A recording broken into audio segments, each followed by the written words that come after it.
So hi guys, welcome to all electronic circuit repairing. Well, आप सभी लोगों को बहुत दिनों से इंतजार था कि ईस्टमैन ई रिक्शा चार्जर के ऊपर वीडियो बनाए जो कि डेड कंडीशन में हो। सो गाइस, देख पा रहे ये आपके सामने रखा है एक ईस्टमैन का ई रिक्शा चार्जर जो कि डेड कंडीशन में है। इसको स्टेप बाय स्टेप रिपेयर करने की कोशिश करेंगे और आपको स्टेप बाय स्टेप सिखाने की कोशिश करेंगे। सो गाइस, आप सभी लोगों से रिक्वेस्ट है कि वीडियो को लास्ट तक देखना, और जिन लोगों ने मेरे चैनल को सब्सक्राइब नहीं किया तो प्लीज मेरे चैनल को सब्सक्राइब करके बेल आइकन जरूर दबा दें ताकि इस तरह की लेटेस्ट वीडियो आपसे कभी भी मिस न होने पाए। तो चलिए गाइस, वीडियो को स्टार्ट करते हैं। सो गाइस, जैसा कि आप देख पा रहे होंगे, ये है आपके सामने ईस्टमैन का ई रिक्शा चार्जर। मैं आपको नीचे से दिखा देता हूं इसको। तो देख पा रहे होंगे पीसीबी इस तरह से है ईस्टमैन की, और इसके बाद मैं चार्जर का ओवरऑल व्यू दिखा देता हूं इस तरह का। ठीक है, तो क्या करते हैं, सबसे पहले इस ईस्टमैन ई रिक्शा चार्जर को मैं मेन एसी से कनेक्ट करता हूं इसको। तो मैं इधर से मैं आपको, ये हमारा मेन एसी का पावर कोड, इसको मैं कनेक्ट करता हूं। पहले 220 वोल्ट सप्लाई इसको इनपुट देता हूं। हमने इस ईस्टमैन ई रिक्शा चार्जर को 220 वोल्ट सप्लाई को इनपुट कर दिया है, और इसके बाद मैं आपको मीटर लगा करके आपको अच्छे से दिखाता हूं कि इसको हमने सप्लाई दिया है कि नहीं दिया है। ठीक है, इसको हम शॉर्टकट कंडीशन में रिपेयर करेंगे। तो मैं आपको बताता हूं कि शॉर्टकट रिपेयर करने का क्या तरीका होता है। तो मैं कैमरे को थोड़ा सा और अच्छे से कर लेता हूं, फिर आपको आगे दिखाता हूं। हमने कैमरे को अच्छे से सेट कर लिया है। मैं क्या करता हूं, इस मीटर को इधर से ऑन करता हूं और इसको 1000 वोल्ट 250 से 350 वोल्टेज। तो हमें किस तरह से चेक करना है, मैं आपको बताता हूं। इसको उल्टा करता हूं और इसके बाद हम इसका जो है सप्लाई टेस्ट करते हैं मेन फिल्टर में। ठीक है, तो मेन फिल्टर का हमारा दो पॉइंट ये है। तो इसके बाद मैं इसको यहां कर लेता हूं और इसके बाद मैं इसका डीसी सप्लाई चेक करता हूं। ठीक है, तो इसका सप्लाई चेक करने के लिए क्या करना है, उस मेन जो हमारा इसको 220 वोल्ट हमने एसी से कनेक्ट कर दिया है, और कनेक्ट करने के बाद ये हमारा जो है मेन फिल्टर है। तो हमने डीसी में इसको सेट कर दिया, डीसी के रेंज में मीटर को।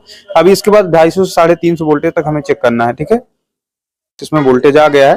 इसका मतलब ये होता है कि जो हमारा डीसी सेक्शन है वो हमारा ओके है, मतलब एसी सप्लाई हमारा इनपुट हुआ, और डीसी को आउटपुट करने के बाद मेन फिल्टर में जो हमारा वोल्टेज है, इंपोर्टेंट वोल्टेज, वो हमने चेक कर लिया। तो इसका मतलब ये हुआ हमारा जो पीछे का सेक्शन है एसी सेक्शन डीसी तक बनने का, वो हमारा सही हो गया। अभी हमें क्या करना है, इसका जो इंपोर्टेंट वोल्टेज होता है मैं उसके बारे में आगे आप कर देता हूँ। माइनस को माइनस से और प्लस को प्लस में। ठीक है, तो मैं इसको इस तरह से इसमें लगा देता हूँ। ठीक है, हमने इसको यहां से कनेक्ट कर दिया है, और इसके बाद मैं इसको 48 वोल्ट की सप्लाई इनपुट कर देता हूं। फिर आगे आपको दिखाता हूं इस तरह से आप इसको तो मैं इसको 200 वोल्ट की रेंज में सेट कर लिया है मीटर को डीसी में, और इसके बाद मैं इधर दिखाता हूं आपको वोल्टेज इसके कितने हैं।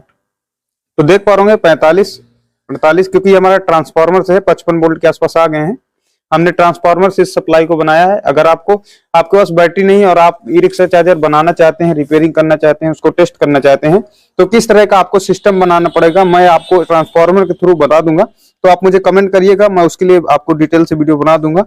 तो आपको टेस्टिंग बन जाएगी आपकी आसानी से। ठीक है, और आपको बैटरी भी नहीं लेनी पड़ेगी। तो आगे बढ़ते हैं अभी हम। तो ये हमारा 48 वोल्ट हमने इन कर दिया है। देख पा रहा हूँ किसी प्रकार का कोई भी इंडिकेटर नहीं है, देख पा रहे कुछ भी नहीं जल रहा। हमने इसको एसी से भी इनपुट कर दिया है, और इधर से हम जो है इसमें डीसी भी इनपुट कर दिया है, लेकिन इसमें कोई भी किस तरह के इंडिकेशन नहीं है। ना तो इसमें डिस्प्ले में कोई लाइट आ रही, ना तो ये कोई लेवल जल रहा है, ना तो ये देखो बटन भी हमारी ऑन है, यानी फुली डेड है, पूर्ण रूप से डेड है। ठीक है, तो इसको हमें किस तरह से फाइंड आउट करना पड़ेगा स्टेप बाय स्टेप, तो मैं आपको बताता हूँ।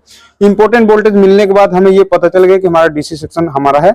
इसके बाद ये मेन ही फिल्टर से, हमारा जो मेन फिल्टर है, ये मेन फिल्टर से हमें सीधा 12 वोल्ट मिलता है। तो 12 वोल्ट आकर के सीधे हमारी आईसी में जाता है। फिर इसके बाद सारे पल्सेस ऑन होते हैं, फिर हमारा जो है ये सिस्टम हमारा पूरा ऑन होता है। तो इसके बाद जो हमारा इंपोर्टेंट वोल्टेज है वो 12 वोल्ट। तो 12 वोल्ट कहाँ मिलेगा, किस तरह से आपको चेक करना है, वो आपको मैं बताता हूँ। तो उसके लिए आपको क्या करना है, सबसे पहले इसको जो है इधर से निकाल देना है, इसका डीसी वायर, और आपको एसी वायर भी पूरी तरह से निकाल देना है। और इसके बाद आपको इसका एसी वायर भी हमने निकाल दिया है। और इसके बाद आप प्लेट को उल्टा करिए, और सबसे पहले आपको क्या करना है काम, आपको इस मेन फिल्टर को डिस्चार्ज करने का काम करना है। अगर डिस्चार्ज नहीं होता है, आप ऐसे ही पीसीबी में वर्क करते हैं और आपकी उंगली धोखे से भी इधर चली जाती है, तो आपको अच्छा सा शॉर्ट लग सकता है, झटका लग सकता है। तो इसका आपको ध्यान देना है, कभी भी आपको रिस्क नहीं लेना है। तो उसके डिस्चार्ज करने का क्या तरीका होता है, बहुत सारे लोग पेचकस के थ्रू करते हैं, तो इसमें मेन फिल्टर खराब होने का जो चांस है वो काफी ज्यादा हाई हो जाते हैं। तो आपको क्या करना है, 100 वाट का बल्ब ले लेना है, या फिर आप एक होल्डर लगा सकते हैं 2 वायर से। तो इसको दोनों में इस तरह से इसको जो है आपको डिस्चार्ज करना है। तो ये डिस्चार्ज किए, थोड़ा सा जला, ये हमारा कैपेसिटी, थोड़ा बहुत करंट बच सकता है, वो करंट खत्म हो गया। तो मैं एक बार चेक कर लेता हूँ कि हमारा वोल्टेज है क्या। अभी इधर 1000 डीसी, और इसके बाद इधर देख पा रहे होंगे कोई भी वोल्टेज नहीं बचा। ठीक है, तो अभी इस चार्जर के अंदर इस चार्जर के अंदर होता है जो हमारा 12 वोल्ट। तो 12 वोल्ट कैसे बनता है मैं ये भी आपको बता देता हूँ। तो हमारा इसमें 350 वोल्टेज जो इधर से निकलता है 230 वोल्टेज डीसी, उसके प्लस साइड से हमारा जो वोल्टेज निकल के आता है इस ट्रैक से, ठीक है, इस ट्रैक से हमारा वोल्टेज निकल के आता है, ठीक है। तो ये देख पा रहे होंगे ये जो हमारा ट्रैक है, इस ट्रैक में जो हमारा मेन वोल्टेज मिलता है 220 वोल्ट मेन मिलता है, 220 से 230 वोल्ट तक, ठीक है। तो देख पा रहे होंगे कि ये आपका जो ट्रैक है जल चुका है। मैं आपको दिखाता हूँ अच्छे से किस तरह से जला है। ये ट्रैक है पूरा, मल्टीमीटर की प्रॉप से आपको समझाता हूँ मैं अच्छे से। तो ये हमारा देख पा रहे होंगे ये ट्रैक है। तो ये ट्रैक इधर से इधर तक जुड़ा था, तो ये ट्रैक क्या हुआ, जल गया है, ये बीच से बर्न है। तो ये जो ये वोल्टेज है ये यहाँ तक नहीं पहुंच पा रहा है, ठीक है। अभी मैं बताता हूँ 12 वोल्ट कैसे बनता है, आप भी 230 वोल्ट के आसपास। और इसके बाद ये जो हमारा ये ट्रैक है, ठीक बार ये देख पा रहे होंगे ये वाला ट्रैक, ठीक है। तो ये ट्रैक इसमें जो है रेजिस्टेंस के थ्रू फिर वोल्टेज को बहुत ज्यादा डिवाइड किया जाता है, फिर कम हो जाता है वोल्टेज आगे। मैं आपको आगे चीजें बताऊंगा। तो सबसे पहले हमें क्या करना है, इसके बाद इस ई रिक्शा चार्जर को सबसे पहले हमें मेन एसी में कनेक्ट करते हैं। तो ये हमारा पावर कोड है, मैं इसको इधर से ये कनेक्ट कर दिया, ठीक है। अभी कनेक्ट करने के बाद क्या किस तरह से चेक करना है मैं आपको बताता हूँ। आपको ये मीटर है, मीटर को आपको 1000 की रेंज में सेट कर लेना है। तो मैंने सेट कर दिया है। और इसके बाद मेन फिल्टर से आपको माइनस सप्लाई ले लेना है, क्योंकि मेन फिल्टर से हमें चेक करना है, ठीक है। तो माइनस सप्लाई हमने मेन फिल्टर से ले लिया है, ये प्रोब को कनेक्ट कर दिया, ठीक है। अभी किस तरह से इसमें चेक करना है कितना वोल्टेज आ रहा है। तो देख पा रहे होंगे 230 वोल्ट के आसपास आ रहा है। तो क्या इस साइड वोल्टेज जा रहा है, बिल्कुल नहीं जा रहा है, क्योंकि ये ट्रैक कटा है। तो जब कटा है ट्रैक तो आगे वोल्टेज नहीं जा रहा है, और जब तक आगे वोल्टेज नहीं जाएगा तो फिर हमारा 12 वोल्ट नहीं बनेगा, ठीक है। तो सबसे पहले हमने इसको चेक किया, 230 वोल्ट बिल्कुल सही है।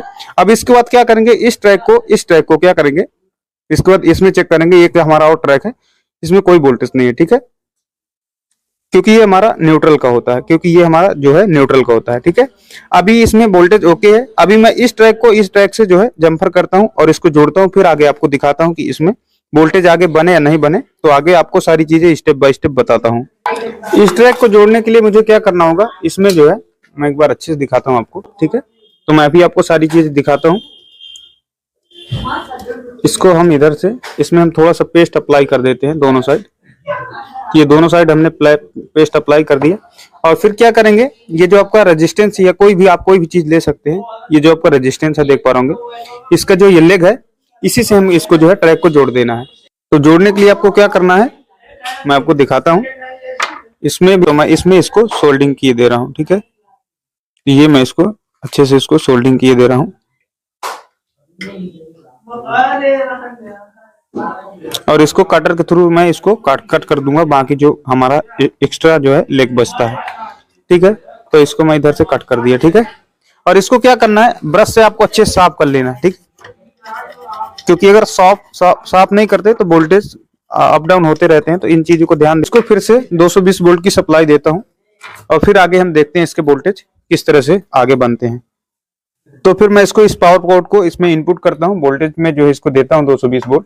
तो इसको सबसे पहले आपको सीरीज से चेक करना है, क्योंकि ये इधर फॉल्ट हुआ है तो इसका मतलब हो सकता है आगे की कोई चीज शॉर्ट हो सकती है, तो इस वजह से फॉल्ट हुआ है। तो हमेशा इसको जो पावर कोड है आपको सीरीज में देना है, ठीक है। तो मैं इसको सीरीज में कनेक्ट कर देता हूँ।